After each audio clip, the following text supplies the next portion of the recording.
Hello friends, welcome back to our channel. இன்றைக்கி நம்ம கிச்சனில் சில கிச்சன் டிப்ஸ் அண்ட் ட்ரிக்ஸும் எலியை எப்படி ஓட விரட்டலான்றதை பற்றியும் தான் பார்க்க போகிறோம். ஃபஸ்ட்டு டிப்பு, நம்ம வெங்காயம் பூண்டு இதெல்லாம் உரிக்கிறதுக்கு ஒரு 10 நிமிஷத்துக்கு முன்னாடியே அதை இந்த மாதிரி கொஞ்சமாக தண்ணியில் போட்டு வச்சிட்டோம்னா அது சட்டுன்னு உரித்து எடுத்துடலாம். கண் எரிச்சலும் இருக்காது. ட்ரை பண்ணி பாருங்கள். நெக்ஸ்ட் டிப்பு, நம்ம வீட்டில் இட்லி பாத்திரத்துலேருந்து இட்லி தட்டை எடுக்கிறதுக்கு நம்ம இடுக்கியை பயன்படுத்துவோம். அந்த மாதிரி இடுக்கி பயன்படுத்தாமல் இந்த மாதிரி நைஃப் வச்சு எடுத்தோம்னா ஈஸியாக எடுத்துடலாம். இடுக்கி பயன்படுத்தோம்னா அது அலுமினிய தட்டுன்றதுனால வளையறதுக்கு வாய்ப்பு இருக்குது. அதே மாதிரி இட்லியை அந்த தட்டிலேருந்து எடுக்கிறதுக்கு இது மாதிரி ஒரு அகலமான தட்டில் அந்த இட்லி தட்டை கவுத்து போட்டுருங்க. அது மேலே ஒரு தண்ணியில் நனைச்சி எடுத்த காட்டன் துணியை போட்டு பாருங்கள். ஒரு நிமிஷம் வரைக்கும் வச்சுருங்க. அதுக்கப்புறம் நீங்கள் அந்த தட்டிலேருந்து இட்லி எடுத்து பாருங்கள். நீங்களே ஆச்சரியப்பட்டு போவீங்க. அந்த அளவுக்கு அதில் இட்லி ஒட்டாமல் வரும். ட்ரை பண்ணி பாருங்கள். எடுத்து காமிக்கிறேன் எவ்வளோ அழகாக அதில் ஒட்டாமல் வருதுன்ட்டு. அதே மாதிரி இது மாதிரி எடுக்கிறதுக்கு முன்னாடி கீழே வச்சுருக்கேன் இல்லைங்களா, அந்த தட்டில் ஒரு டம்ளர் தண்ணியை ஊற்றிட்டு இந்த மாதிரி எடுக்கிற இட்லி தட்டை அது மேலே வச்சிட்டிங்கன்னா உங்களுக்கு அதே ஒரு நிமிஷம் விட்டுட்டு எடுத்திங்கன்னா இட்லி அழகாக ஈஸியாக வந்துடும். சிங்கில் இருக்கிற டேப்பை இதுக்காக நீங்கள் நிறைய தண்ணி திறந்து விட்டுட்டு அதில் காமிக்கணுன்ற அவசியமும் இருக்காது. இதுபோல் தண்ணி மேலே அந்த இட்லி தட்டை வைக்கும்போது அந்த இட்லி தட்டு சீக்கிரமாகவே சூடு ஆறிடும். டக்குன்னு உங்களுக்கு இட்லி எடுக்கவும் வரும். அதே மாதிரி இட்லி அடுத்தடுத்து எடுக்கிறோம் அப்படின்னா அதுக்கு ஒரு கிளாஸில் கொஞ்சமாக தண்ணி வச்சுக்கிட்டு எடுக்கிற அந்த இட்லி கரண்டியை அந்த தண்ணியில் தொட்டு எடுத்தோம்னா நம்மளுக்கு இட்லி அந்த தட்டில் ஒட்டாமல் வரும். இட்லி எடுக்கிறதுல நான் சொன்ன இந்த டிப்ஸ் எல்லாருக்குமே ரொம்பவே யூஸ்ஃபுல்லாக இருக்கும். ஃபாலோ பண்ணி பாருங்கள். அதே மாதிரி இந்த இட்லி ஏன் இந்த மாதிரி இவ்வளோ கருப்பாக இருக்குது அப்படின்னு நீங்கள் கேட்கலாம். இதுக்கு நான் கருப்பு கவுனி அரிசி ஒரு கைப்பிடி அளவு இதில் சேர்த்துக்கிட்டேன். அதனால் இட்லி சாஃப்டாகவும் இருக்குது. இதை சேர்த்ததுனால இட்லி ரொம்ப ஹெல்த்தியானதாக மாறிடுச்சு. நெக்ஸ்ட் டிப்பு, நம்ம வீட்டில் யூஸ் பண்ணக்கூடிய லெமன் தோலாகட்டும் இல்லை சாத்துக்குடி பழம், அதாவது ஸ்வீட் லைமை பிழிஞ்சிட்டு அந்த தோல்களையும் நம்ம வெளியில் வேஸ்ட்டாக தூக்கி போடாமல் இந்த மாதிரி லெமன் தோல் சாத்துக்குடி தோல் எல்லாத்தையுமே ஒரு பாத்திரத்தில் 1 லிட்டர் அளவுக்கு தண்ணி எடுத்துக்கிட்டேன். அது நல்லா கொதிக்கிட்டோன்னு சொல்லிவிட்டு அதில் இதை தோல்களை போட்டு நல்லா கொதிக்க விட்டேன். கொதித்த பிறகு அதை எடுத்து ஆற வச்சுடுங்க. ஆற வச்சு அதுக்கப்புறமா அதை வடிகட்டி எடுத்துக்கோங்க. எதுக்கு இது மாதிரி நம்ம செய்கிறோம் அப்படின்னா க்ளீனிங் பர்பஸ்க்காக தான் இதை யூஸ் பண்ண போகிறோம். இப்போ இதை வடிகட்டியாச்சு. இப்போ இதில் 1 டீஸ்பூன் அளவுக்கு கல்லுப்பு எடுத்துக்கிட்டேன் நான். நீங்கள் சால்ட் வேணால் கூட எடுத்துக்கோங்க. அடுத்ததாக டிஷ்வாஷ் லிக்விட் தான் ஆட் பண்ணுறேன். நீங்கள் இந்த பிராண்டு தான் இல்லை, நீங்கள் எந்த பிராண்ட் வேணாலும் ஆட் பண்ணிக்கோங்க. கூடவே 1 டீஸ்பூன் அளவுக்கு பேக்கிங் சோடா ஆட் பண்ணிக்கிறேன். இது எல்லாத்தையுமே நல்லா கலந்து விட்டுக்கோங்க. கலந்து விட்ட பிறகு ஒரு ஸ்ப்ரே பாட்டிலில் இல்லைன்னா ஒரு ஜூஸ் பாட்டிலில் ஹோல்ஸ் போட்டு அதில் ஊற்றி வச்சுக்கோங்க. இந்த லிக்விடை நீங்கள் 15 நாள் வரைக்குமே நல்லாவே யூஸ் பண்ணலாம். இப்போ இதை வச்சு நான் சாமான் தைச்சி காமிக்கிறேன் பாருங்கள். நம்ம சாமான் தைக்கிறதுக்காக தனியாக டிஷ்வாஷ் லிக்விட் வாங்குறதை விட இந்த மாதிரி நம்ம வீட்டில் தூக்கி போடக்கூடிய இந்த எலுமிச்சம்பழம் சாத்துக்குடி பழத்தோட தோல்களை இது மாதிரி வச்சு நம்ம செய்யலாம். இப்போ இந்த தட்டை கழுவிட்டு காமிக்கிறேன் பாருங்கள் எப்படி இருக்குதுன்ட்டு. சூப்பராகவே இருந்துச்சு. இதை க்ளீன் பண்ண பிறகு அந்த சிங்க்கும் இந்த லிக்விடை வச்சே கழுவி பார்த்தேன். ரொம்ப நல்லா இருந்துச்சு. நீங்களும் அதே மாதிரி ட்ரை பண்ணி பாருங்கள். இதில் இருக்க இந்த எலுமிச்சம்பழ வாசனைக்கு கரப்பாம்பூச்சிலாம் கூட வராது. அது மட்டும் இல்லாமல் இந்த லிக்விடை நீங்கள் டாய்லெட்டுக்கு பேட் ஸ்மெல்ல போகக்கூடிய ஒரு சொல்யூஷனாகவும் யூஸ் பண்ணலாம். இதை வச்சு நீங்கள் சாமான் கழுவி முடிச்சிட்ட பிறகு கொஞ்சமாக சுடு தண்ணி ஊற்றுனீங்கனாலே போதும். சிங்க் அந்த பைப்பில் ஏதாவது ஒரு அடைப்பு இருந்தால் கூட நல்லாவே விட்டு போயிடும். பாருங்கள் இந்த டிஃபன் பாக்ஸு எவ்வளோ அழகாக இருக்குன்ட்டு. இந்த சொல்யூஷனை வச்சு கிச்சன் வேலைகள் எல்லாத்தையுமே முடிச்சிடலாம். நல்லா சுத்தமாக க்ளீன் ஆகிடுச்சு. சிலருக்கு சபீனா டிஷ்வாஷ் கிளீனர்லாம் போட்டு தேய்க்கும் போது அந்த கை நகங்களில் சில அலர்ஜி ஏற்படும். அதெல்லாம் எதுவுமே இல்லாமல் இருக்கிறதுக்கு நம்ம இதை மாதிரி ரெடிமேடாகவே நம்ம ரெடி பண்ணிக்கலாம். அதே மாதிரி நம்ம வீட்டில் இருக்கக்கூடிய வீணாக போன டீ வடிகட்டியை அதனுடைய கைப்பிடியை மட்டும் கட் பண்ணிவிட்டு சிங்கில் இந்த மாதிரி தண்ணி போகிற இடத்துல போட்டு வச்சு பாருங்கள். நீங்களே ஆச்சரியப்படுவீங்க. ஃபில்ட்ரு வழிக்கா ஒரு துளி கூட நமக்கு பருக்க எதுவுமே போகலை. ரொம்ப நல்லா இருந்துச்சு இந்த ஐடியா.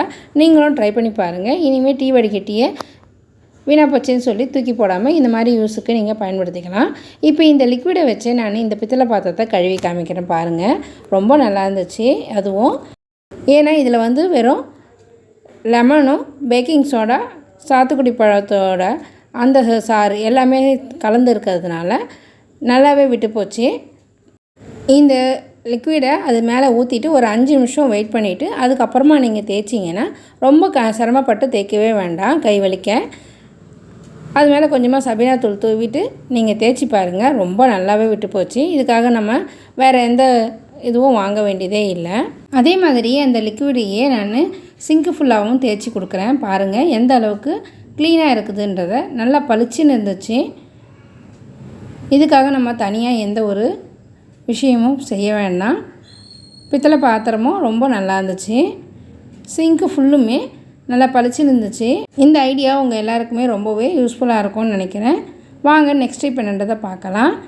நம்ம வீட்டில் இந்த மாதிரி மயோனைஸு, சாஸு, சோயா சாஸு இது மாதிரிலாம் வாங்கிட்டு வரும்போது அந்த பேக்கெட்டு காலி ஆகிடுச்சுன்னா தூக்கி கீழே தான் போடுவோம். அந்த மாதிரி வீணாக போய் தூக்கி போடக்கூடிய இந்த பேக்கெட்டில் தண்ணி ஊற்றி ஃப்ரீசரில் வச்சு அது ஐஸ் கட்டி ஆகிடுச்சுன்னா நமக்கு கைகளில் ஏதாவது வலி ஏற்படும், இல்லைன்னா சுளுக்கு மாதிரி ஏற்பட்டுச்சுன்னா அந்த இடத்துல இந்த ஐஸ் பேக்கு ஒத்தரம் கொடுக்கலாம். அதே மாதிரி நம்ம வீட்டு ஃப்ரிட்ஜில் கரண்ட் ஆஃப் ஆகிடுச்சுன்னா ஃப்ரிட்ஜில் இருக்க வெஜிடபிள் மேலெலாம் சில்னஸ் வராது. அது மேலே இதை வச்சோம்னா வெஜிடபிள்ஸ் வந்து எப்பயுமே ஃப்ரெஷ்ஷாக இருக்க மாதிரியே இருக்கும்.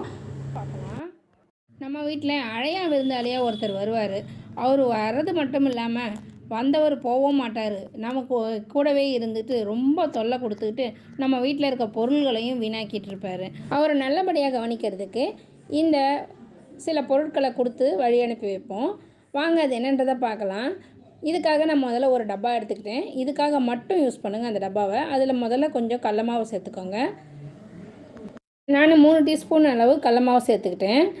அது கூடவே இந்த எக்ஸ்பைரியான மாத்திரைகளை எடுத்துக்கிட்டேன். அது நல்லா பொடியாக இடிச்சிட்டு இந்த கடல மாவு கூட கலந்துக்கோங்க. நல்லா பொடியாக நுணுக்கிக்கோங்க. அவருக்கு நல்ல ஒரு ட்ரீட்டு கொடுக்கணும் இல்லைங்களா? இந்த உண்டை தான் அவருக்கு ட்ரீட்டு. குழந்தைங்க இருக்கிற வீடாக இருந்தால் அவங்களுடைய கையில் எடுக்க முடியாதபடி அந்த மாதிரி ஹைட்டில் வைங்க. ஏன்னா இது வந்து குழந்தைங்க எடுக்கக்கூடாது. ஏன்னா அவங்க வந்து வாயில் எது வேணாலும் எடுத்து வாயில் வைக்கிறவங்க. அதனால் அவங்க கண்ணில் படாதபடி வைங்க, ஹைட்டில் வைங்க. இப்போ இந்த பொடி பண்ண மாத்திரையோட தூளை இந்த கடலை மாவு கூட சேர்த்து ஆட் பண்ணி நல்லா கலந்து விட்டுக்கிறேன். இப்போ இது கூட 1 டீஸ்பூன் அளவு மிளகாத்தூள் ஆட் பண்ணிக்கிறேன். இது கூடவே கொஞ்சம் கொஞ்சமாக தண்ணி விட்டு சப்பாத்தி மாவு பிசைகிற மாதிரி சப்பாத்தி மாவு பதத்துக்கு பிசைஞ்சிக்கோங்க. நிறைய தண்ணி ஊற்றி பிசையாமல் தண்ணி ஆக்கிடாதீங்க உருண்டையை. அந்த நாட்டு சர்க்கரையும் அது கூட நல்லா பிசைஞ்சு விட்ருங்க. ஏன்னா இந்த நாட்டு சர்க்கரை சேர்க்கும் போது இன்னும் கொஞ்சம் தண்ணி விட்ட மாதிரி இருக்கும் அந்த பால்ஸு.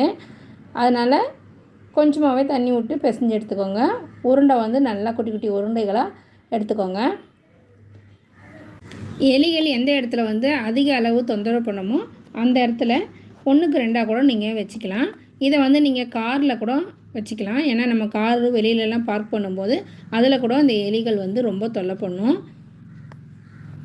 பாருங்கள் நல்லா பிசைஞ்சு எடுத்துட்டேன். இப்போ இதை வந்து குட்டி குட்டி பால்களாக செஞ்சுக்கிறேன். உண்மையிலே இந்த டிப்பு வந்து ரொம்ப யூஸ்ஃபுல்லாக இருந்துச்சு. இந்த எலிகள் சும்மா வராது. வந்துட்டு நம்மளுக்கு ரொம்ப பிடிச்ச பொருட்களை வந்து கடித்து கொதறி வச்சு நம்மளுக்கு வீணாக்கிடும். அந்த மாதிரி இந்த எலிகளை வந்து நம்ம தனியாக விரட்ட முடியாது. அதுக்கு இந்த மாதிரி பால்களை எந்தெந்த இடத்துல எலிகள் வருமோ அந்த இடத்துல வச்சு அதுகளை விரட்டி அடிக்கலாம். அதுங்க சாப்பிட்டுட்டு வெளியில் ஓடியே போயிடும். அதுக்கப்புறம் நம்ம வீட்டு பக்கம் தலை வச்சு கூட படுக்காது. ட்ரை பண்ணி பாருங்கள். இந்த வீடியோவில் நான் சொன்ன எல்லா டிப்ஸும் உங்களுக்கு ரொம்ப பிடிச்சிருக்கோன்னு நினைக்கிறேன். பிடிச்சிருந்தா சேனலை சப்ஸ்கிரைப் பண்ணிக்கோங்க. நாம் சமைக்கும்போது குக்கரில் இருக்கிற ப்ரெஷரை அடங்கி அதில் இருக்க பொருளை வெளில எடுக்கணும் அப்படின்னா இந்த டிப்ஸை நீங்கள் ஃபாலோ பண்ணி பாருங்கள். அதுக்கு ஒரு தட்டில் கொஞ்சமாக தண்ணி வச்சு அது மேலே நீங்கள் இந்த குக்கரை வைக்கும்போது ப்ரெஷர் வந்து சீக்கிரமாக இறங்கிடும். அப்படி இல்லைன்னா அந்த குக்கர் மேலே கொஞ்சமாக தண்ணி தெளித்து விடுங்க. அதுவும் இல்லைன்னா ஐஸ் க்யூப்பை வச்சு இது மாதிரி தேய்ச்சி கொடுங்க. அந்த கீழே இருக்க தண்ணிலையும் ஒரு 4-5 ஐஸ் க்யூப்பை போட்டு விடுங்க. சீக்கிரமாகவே அந்த ப்ரெஷர் இறங்கிடும். அது மட்டும் இல்லாமல் பொருட்கள்லாம் தூக்கி வைக்கக்கூடிய அந்த கலவடை இருந்துச்சுன்னா அந்த கலவடையை குக்கர் மேலே வச்சுட்டு அது மேலே ஒரு 4-5 ஐஸ் க்யூப்பை போட்டு விட்டிங்கன்னா சீக்கிரமாகவே ப்ரெஷர் வந்து இறங்கிடும். நீங்கள் பொருளை எடுத்துகிட்டு குயிக்காக சமைக்கவும் செய்யலாம். ஓகே ஃப்ரெண்ட்ஸ், நான் சொன்ன இந்த டிப்ஸ் எல்லாமே உங்களுக்கு ரொம்பவே யூஸ்ஃபுல்லாக இருக்கும்னு நினைக்கிறேன். நான் சொன்ன இந்த டிப்ஸ் உங்களுக்கு பிடிச்சிருந்தா ஒரு லைக் அண்ட் ஷேர் பண்ணி விடுங்க. மறக்காமல் சேனலையும் சப்ஸ்கிரைப் பண்ணிவிட்டு பக்கத்தில் இருக்க பெல் ஆப்ஷனில் ஆல் கொடுத்துக்கோங்க ஃப்ரெண்ட்ஸ். அப்போ தான் நாங்கள் போடுற எல்லா வீடியோஸும் உடனுக்குடன் நோட்டிஃபிகேஷனில் வரும் ஃப்ரெண்ட்ஸ். தேங்க்ஸ் ஃபார் வாட்சிங். பாய்.